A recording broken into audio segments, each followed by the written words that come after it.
a new year. And it's now 2026, January 1. Okay?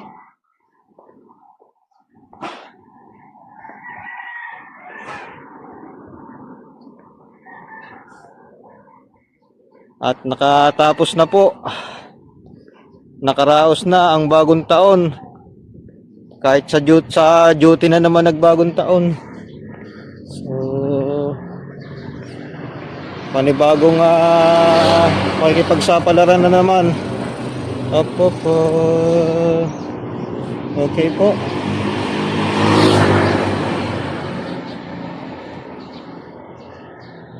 Bagong taon na tayo. Oo nga.